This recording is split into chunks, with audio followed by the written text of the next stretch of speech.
Good evening, Don't Unfriend Me Nation, episode 430. I always like it when they end in zeros or fives. Obsessive compulsive, just a little bit. Welcome to the Don't Unfriend Me show. My name is Matthew Spear. I'm the host of Don't Unfriend Me, also Breaking Truth, a little segment that takes about 10, 12, 15 minutes. This one might take a little longer. This one took a couple hours to prep, so, a labor of love, if you will. Folks, we're talking about something that we used to talk about all the time. When we first started, we were the Don't Unfriend Me's, which was essentially short for dummies after a while, and it just kind of stuck. That's when Hillary Clinton was calling people deplorables and we were being insulted by Biden, and it just kind of made sense. Well, we also, since we had a derogatory term as dummies, what were we going to call the people who were really bad? And it just stuck to call them the DUM-DUMS or the suckers, the dum-dum sucker. Well, we're bringing it back, and I'm going to do it every Friday. We're going to start with 3 of the worst people of the week, and then we're going to end it off with something called the Hometown Hero. And why I want to do that is we should end the Friday off on a good note, knowing that Monday's coming around and it's going to be a bunch of crap. As always, why not try to end it in positive nature? Folks, I will be right back. Oh, we got a good thing happening here. About ready to hit 138,000, 10 away. Let's see if we can do it by the end of the show. I'll be back in 20 seconds.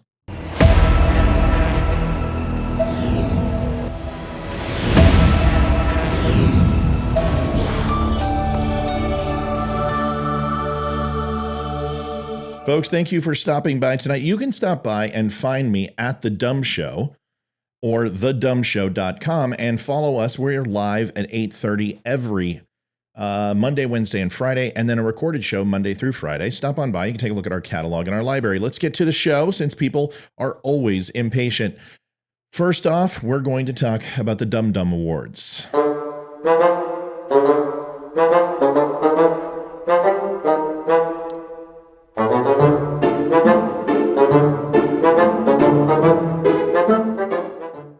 Our first target is going to be none other than Geraldo Jerry Rivera. You remember this guy. This is the guy that got in the fight with the Ku Klux Klan, got his nose broken when they called him Jerry, and he's like, "What are you trying to hide, Jerry?" He was on the cover of Playgirl, where we have his photo here. Why did they always go with all the hairy guys? It doesn't really matter. The point is that Geraldo Rivera is a beta male. If that's a word, it makes macho the people who possess it. Oh, look at me, I'm a big deal. It's a rifle. Geraldo Rivera is talking about the AR-15. You might remember earlier in the week, Joe Biden said, well, if you have an AR-15, it's because you want to fight the government. And how stupid is that? Because if you did, you would have to fight F-15s. Well, that kind of goes ahead and proves the case of why you want an AR-15. If he's threatening, if you resist against the government in any way, you're going to be facing F-15s, but I digress. Geraldo has no idea what an AR-15 is. He's never fired an AR-15. I would be surprised if he's fired a gun in his life. Once again, he is the prototypical beta male.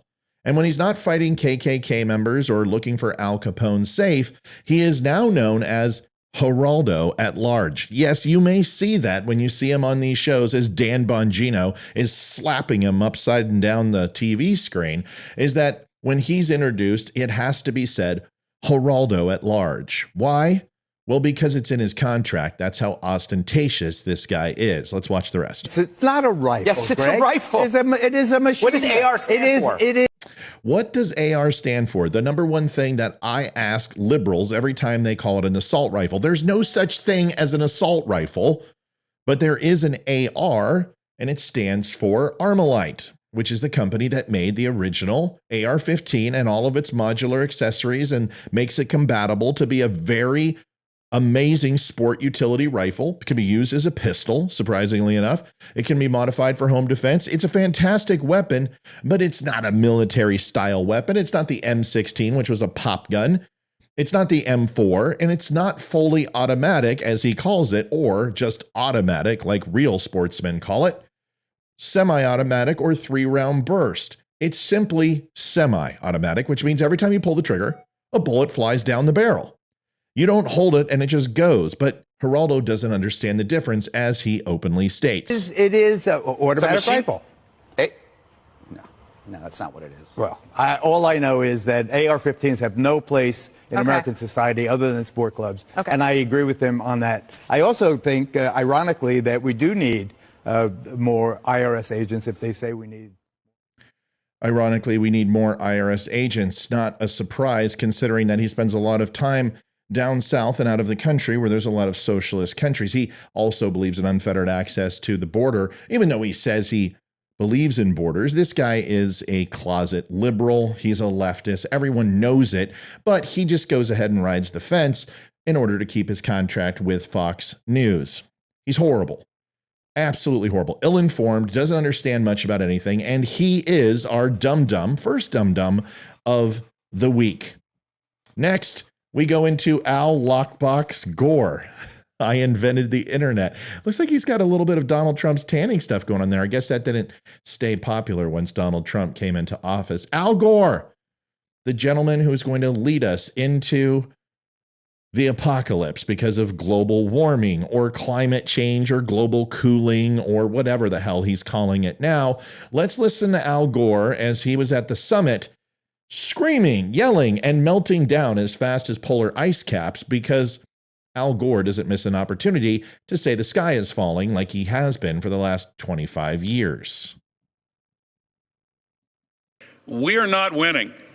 The crisis is still getting worse faster than we are deploying these solutions, and we need to make changes quickly. If Al Gore is the person who's in charge of all of this and our savior for the climate, if it's not getting better, then haven't you failed at your job? How many billions of dollars has this guy raised? He was on the board for Apple. He's worth a metric shit ton, not CO2 gas, but actually of money. If nothing's happened and it hasn't gotten any better, well, then what's the frickin' point? Not even a scintilla, a 0.01%, a penny here, a quarter there, nothing? Well, then you're pretty bad at your job, and why the hell are you guys always talking about this stuff if it doesn't do any good? Maybe it's because you take all your private jets to the World Economic Forum and the Davos summits, and you go ahead and talk about emissions. But you really don't give a crap about it if it means discomfort for you. Emissions are still going up. All these promises of the last few years to cut emissions are still going up. You can blame China for that, but we won't say that openly, will we? When are we going to bring these emissions down?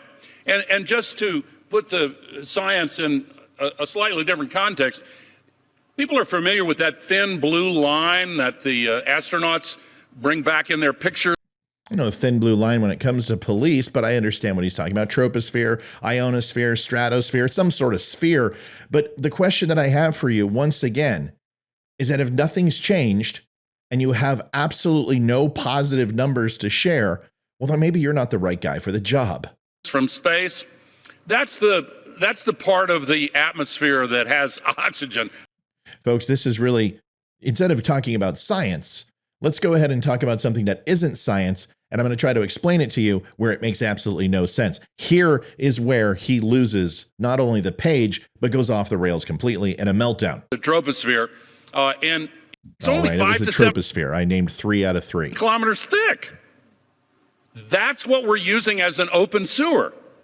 If you could drive a car straight up in the air at interstate highway speeds, you'd get to the top of that blue line in 5 minutes. And if my grandmother had balls, she would be my grandfather. And all the greenhouse gas pollution would be below you. We're still putting 162 million tons into it every single day. And the accumulated amount is now trapping as much extra heat as would be released by 600,000 Hiroshima-class atomic bombs exploding every single day on the Earth. Wait a second. Did he just say 600,000 Hiroshima-style bombs? Which one, the 15 kiloton or the 20 kiloton, Al? You're just like Geraldo Rivera. I'm sure you don't know which one's which. All right, let's just give him the 15 kiloton. I mean, just to give him a break. I mean, he did invent the internet after all. I'm sure he could look it up. 600,000 atomic bombs, roughly a 15-mile radius in circumference. Then you've got to take 3.14, and it comes out times that 47.1 miles in circumference. Times 600K is 25 million miles of landmass impacted a day for an Earth that is roughly 192 million miles of landmass exposed, depending upon how many ice caps melt during that time. Well, I guess that means we have 8 more days to live, folks. You better sell your Apple stock and donate to Al's website so you lower your carbon footprint stat. the oceans, creating these atmospheric rivers and the rain. Atmospheric rivers, they're coming up with new, folks, this jargon is all scary stuff to say it rains, okay? It's raining. There's atmospheric rivers. And sucking the moisture out of the land and creating the droughts and melting. Oh, you mean convection? Something that happens every single day. Oh. The ice and raising the sea level and causing these waves of climate refugees predicted to reach 1 billion in this century. Look at the xenophobia and political authoritarian trends that have come from just a few million refugees. What about 1 billion? Oh, so Al Gore is for the border now. I guess he wants to build that wall. Well, at least that's something we can agree on. Thank you, Al, for finally getting in line like you should. Nobody wants 1 billion refugees because 1 million's not enough. It needs to be 1 billion to be really scary. We would lose our capacity for self-governance on this world.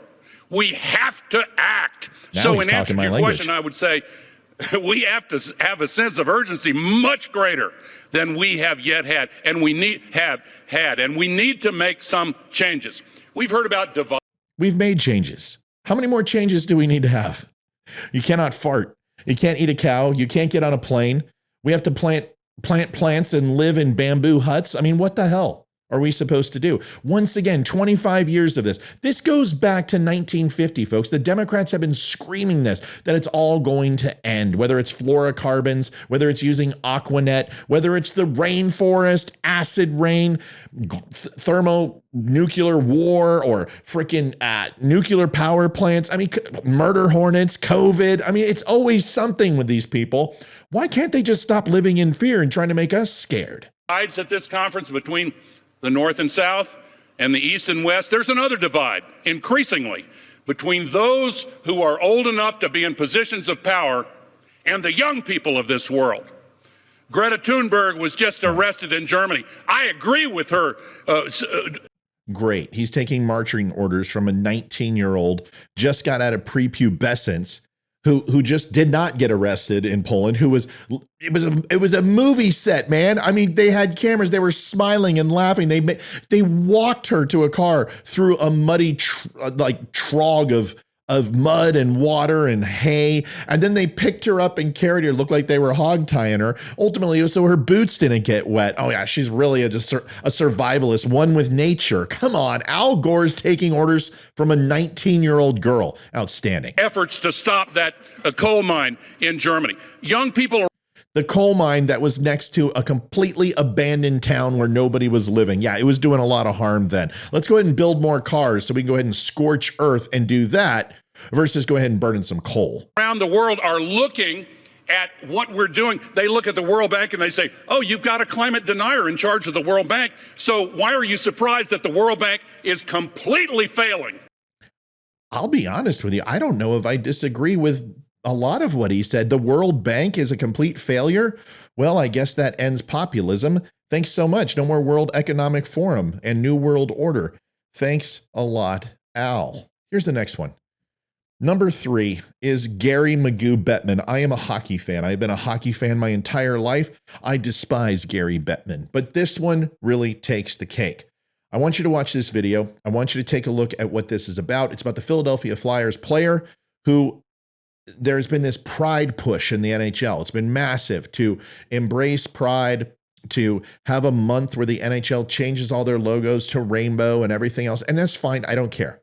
Where I have a problem is when your individuality impacts my individual rights, where your equality and equity somehow makes mine less important. And I could not agree with the Philadelphia Flyers players anymore, and I absolutely despise the Flyers. Here it is.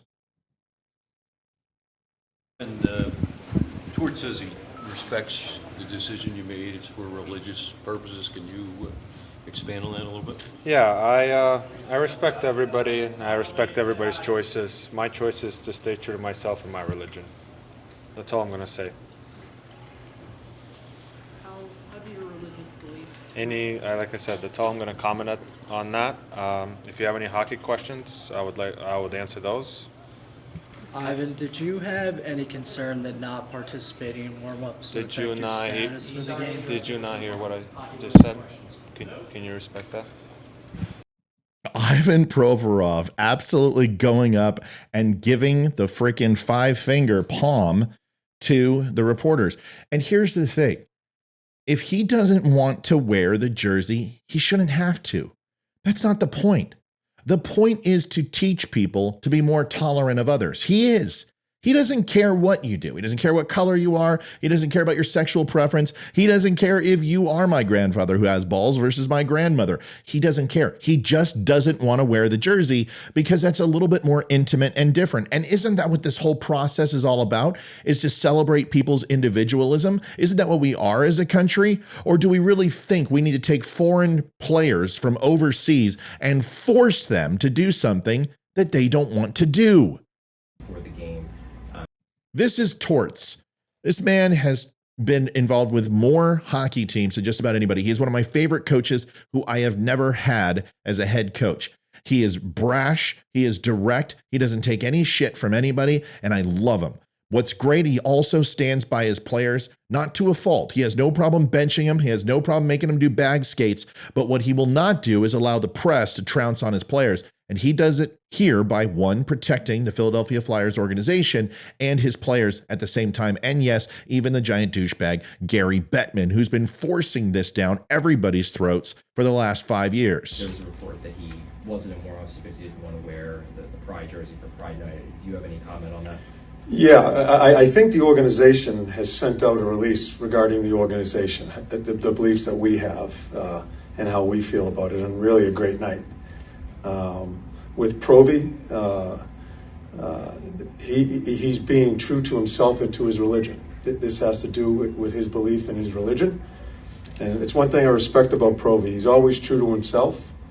And so that's where we're at with that.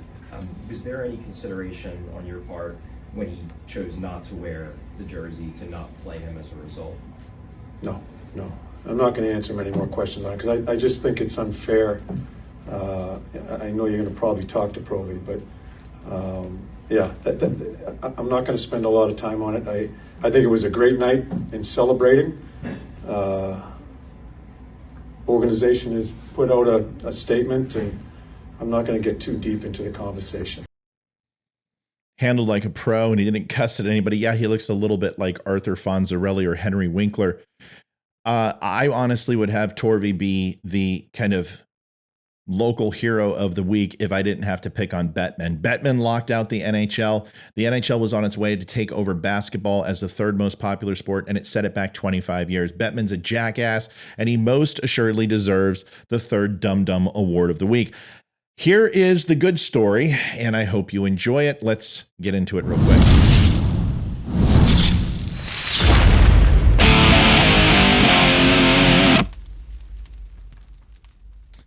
This is Jay Withey. Jay is just an every normal, average human being. Wasn't looking for notoriety or hero status, yet he did something amazing for the city of Buffalo and was recognized by one of the best running backs, Thurman Thomas, that the NFL's seen, well, at least top 20. And here's the video of that. We'll walk through it together. Hey, this is Thurman Thomas, and today we are going to visit Jay, who was responsible for saving 24. Thurman Thomas was like Eric Metcalf. He had the ability to cut. He juked people out of their skin. He wasn't Barry Sanders, but he was a heck of a, okay, just to let you know. People during the Buffalo Storm, and we're going to surprise him with this Super Bowl tickets in Arizona. So if you don't know the story, here it is. He went viral for leaving a note of apology in a school that he damaged school property while explaining he had to take drastic action to keep everyone safe. He helped save 24 people during that freak snowstorm in Buffalo, and he sheltered them in a school, the windows that he broke. And after he broke the school windows to gain entry, he wrote the following note. And here it is. I'll read it exactly as he wrote it. To whom it may concern, I'm terribly sorry about breaking the school window and for breaking in the kitchen, he wrote in his letter. Got stuck at 8 p.m. Friday and slept in my truck with 2 strangers just trying not to die. There were 7 elderly people also stuck and out of fuel. I had to do it to save everyone and get them shelter and food, a bathroom. Merry Christmas, he concluded, signing the note only with the name Jay, prompting people to wonder the identity of this mysterious man. Well, now we know, and here is what he received. It's going to be awesome. Let's go do it. Hi, honey. Good. How you doing, bro? On behalf of the Highmark, Blue Cross and Blue Shield and the Buffalo Bills, we wanted to surprise you today with two tickets. 2 tickets to the Super Bowl. We love you. We know what you did on Christmas Eve was very heroic, and you're our hero. And the Bills and Highmark want to present you with these tickets to go watch the Super Bowl. We just want to say thank you for all you did, and we love you. Buffalo loves you, buddy. You're a hero to us and to everyone else. Thank you, man. Appreciate you. Appreciate you. Thank you so much. Yeah, God bless you. God bless you. Yeah. Thank you guys so much. Yeah. I can't believe the amount of reach out it got. I mean, I got thank you letters from Australia.